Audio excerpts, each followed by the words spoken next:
सम्मेलन की आपण मानक आम समस्ते स्वागत करुचु। आम सहित अच्छा दलर वरिष्ठ नेता श्रीयुत भृगु बक्सीपात्र महोदय एवं अच्छा दलर वरिष्ठ नेता पश्चिम ओडिशार अन्यतम वर्षीय नेता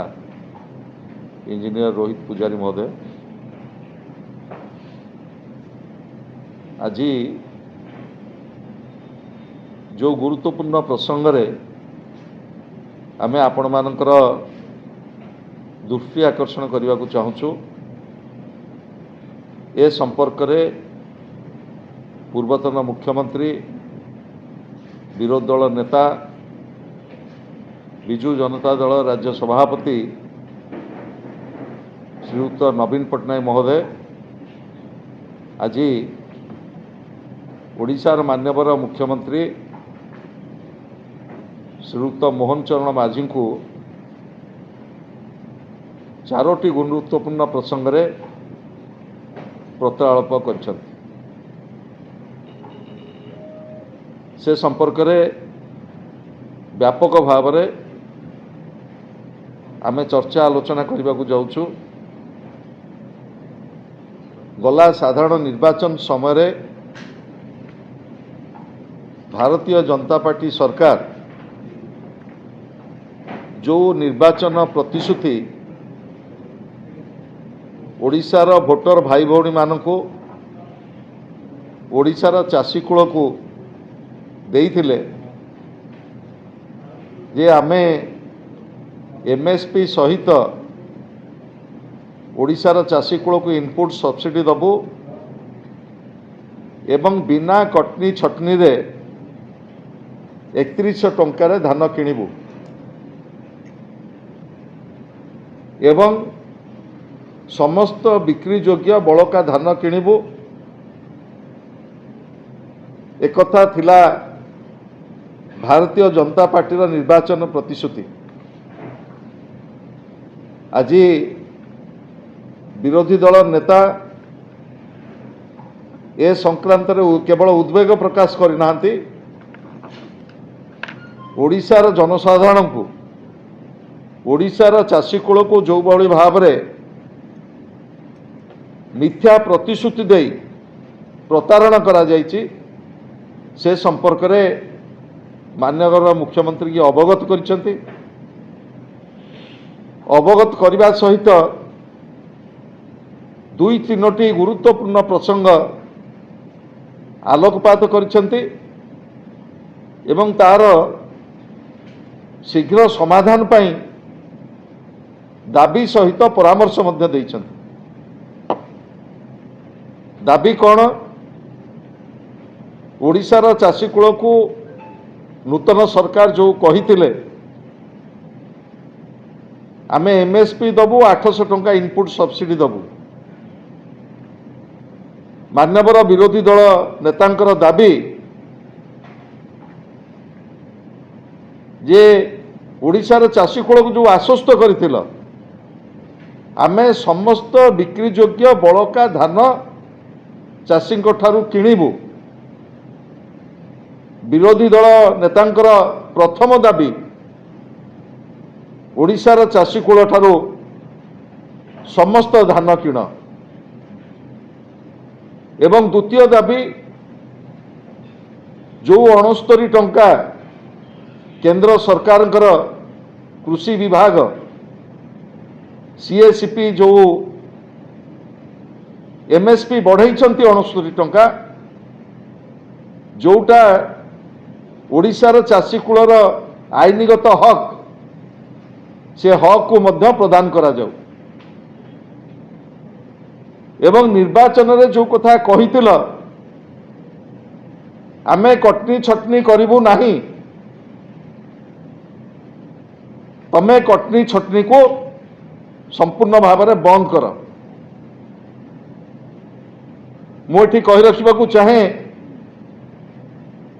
नूतन सरकार आसिला परे गोटे खरीफ जाइए गोटे रबी जाइए वर्तमान गोटे खरीफ शेष हो रबी आसिलानी। ओडिशार चाषी कूल को कुहा जाइथिला समस्त बिक्री योग्य बड़का धान आम किणु।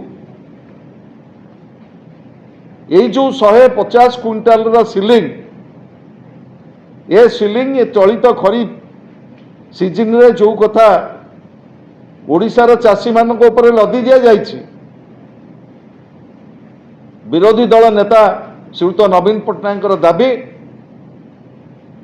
तमे जहाँ निर्वाचन प्रतिश्रुति देइथिल से प्रतिश्रुति पालन कर एवं ओडिशार चाषी कूलर समस्त बिक्री योग्य बड़का धान किण। ये जो 145 क्विंटाल धान सिलिंग करी चाषी मानू प्रतारित करिच से प्रतारणा कर नाही। मुझे कही रखा चाहे एठी सरकारी दल तरफ माननीय विधायक गोटे विवृत्ति आसी मु जाने ना से विवृत्ति भारतीय जनता पार्टी औपचारिक विवृत्ति ना सरकार औपचारिक विवृत्ति। से विवृत्ति पाई मु आदौ विस्मित नुह कारण 3 जन विभागीय मंत्री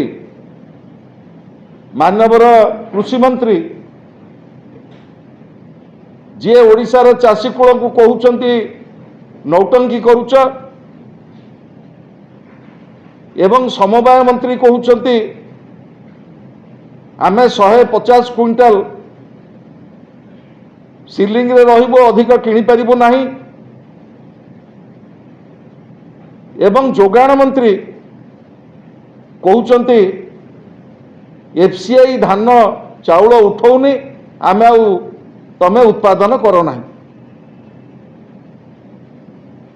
मुझे कही रखा चाहे माननीय मुख्यमंत्री नवीन बाबू जेतेबेले राज्यर दायित्व नहीं थिले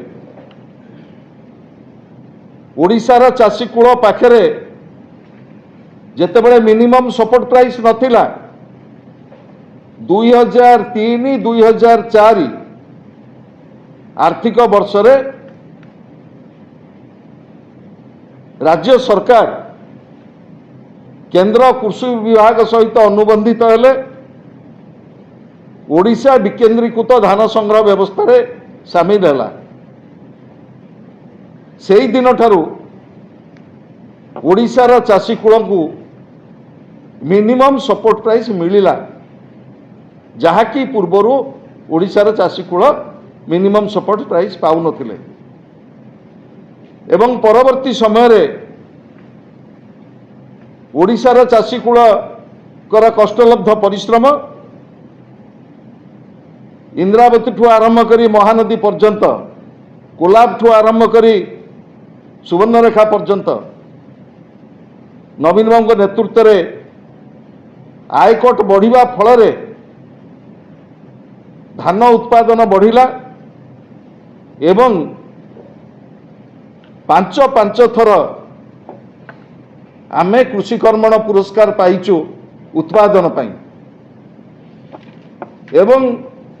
भारत वर्षर खाद्य भंडार को तृतीय राज्य हिसाब रे बृहत्तम राज्य हिसाब रे आमे प्रशंसित होइचु केंद्र सरकार पाखरु एवं ता परे 2012 मसीह रे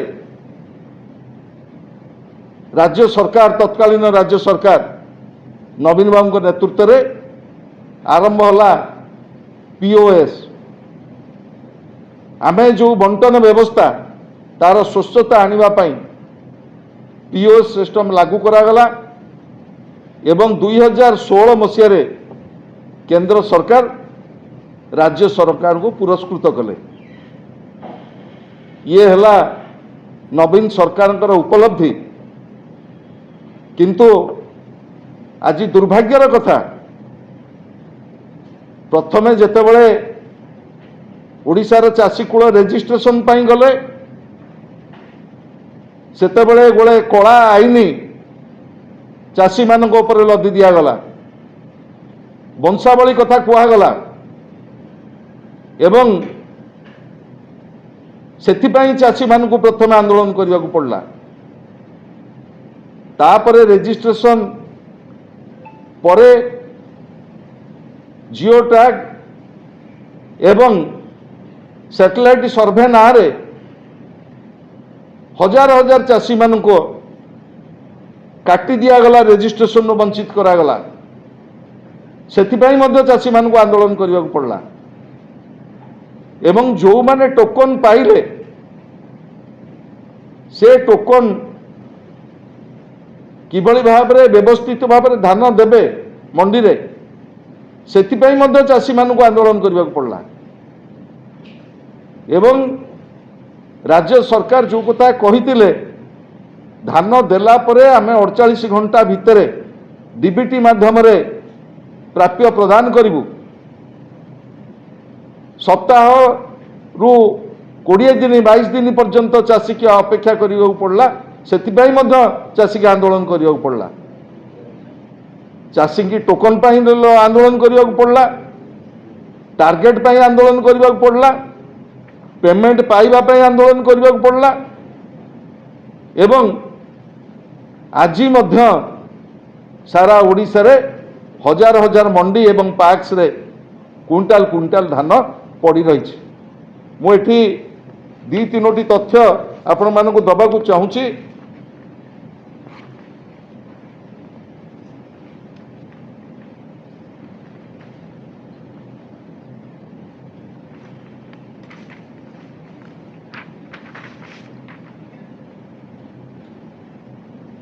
आमर राज्य सरकार टार्गेट थिला 43 लाख मेट्रिक टन वर्तमान पर्यंत प्रोक्योरमेंट होईछि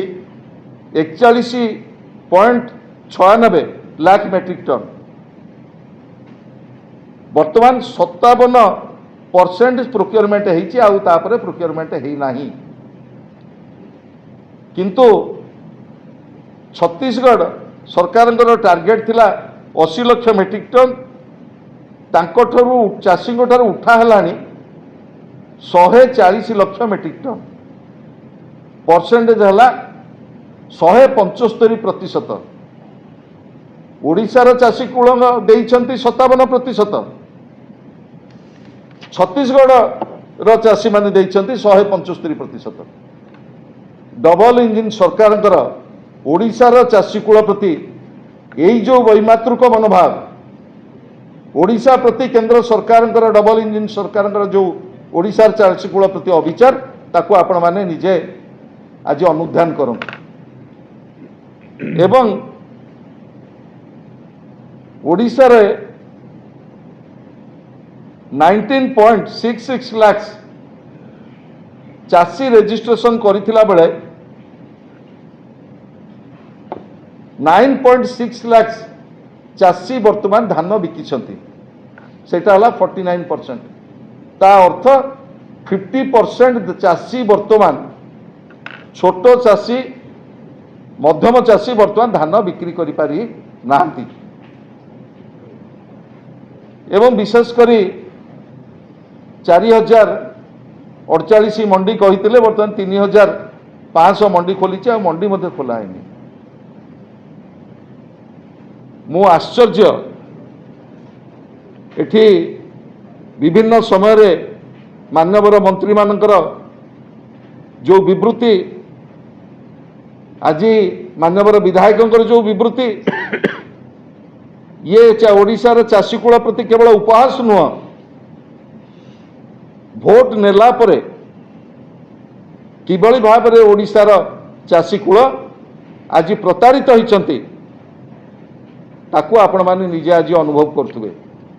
एवं सबुठारु अत्यंत विषमय अवस्था केंद्र सरकार आज पत्र देइछंती जे जो माने गहम उत्पादन कर राज्य माने जो माने धान उत्पादन कर एवं जो राज्य सरकार माने दौरान इनपुट सब्सिडी दौरान से माने प्रोत्साहित करंतु से माने उत्पादन किभली भाव में कमिब ये है केंद्र सरकार से पत्र। आपण भावंतु जो डबल इंजिन सरकार उपरे भरोसा करिकी ओडिशार चाषी कूल धान बिकिबा पई आज मंडी रे अपेक्षा करछि। हजार हजार मंडी एवं पैक्स लैंप्स रे 50% रु ऊर्ध्व धान बिक्री करने पई चाषी माने आज अपेक्षा करछंती। ओडिशार विरोधी दल नेता माननीय पूर्वतन मुख्यमंत्री श्रीयुत नवीन पट्टनायक जो उद्वेग केवल प्रकाश करना माननीय मुख्यमंत्री की जो दाबी पत्र देइछंती ताकू गुरुतर सहित विचार करंतु एवं मुख्य शासन सचिव जनवरी 4 2026 रे गोटे समीक्षा करके रहीगले एवं डिसेम्बर 29 2025 रे माननीय मुख्यमंत्री गोटे समीक्षा करके रहीगले। माननीय विरोधी दल नेता जो उद्वेग प्रकाश करछंती माननीय मुख्यमंत्री की ओडिशार चाषी कूलर जो परिस्थिति की सामना करुछंती से संपर्क में जो पत्रालाप करछंती ताकू गुरुतर भाव नहीं माननीय मुख्यमंत्री तुरंत एक उच्चस्तरीय बैठक डाकंतु समस्त विभागीय मंत्री एवं अधिकारी मानकू परामर्श दियंतु। माननीय विरोधी दल नेता श्रीयुत नवीन पट्टनायक जो दाबी रखिछंती से दाबी किभली भाव में शीघ्र समाधान हम एवं मंडी रे हजार हजार बस्ता धान धरिकी जो माने चाषी कूल बसिछंती अपेक्षा करी समस्त बड़का बिक्री योग्य धान बिना कटनी छटनी रे संग्रह करा जाऊ 150 क्विंटाल सिलिंग की उठे दिया जाऊ। वर्तमान मु अनुरोध करी आमर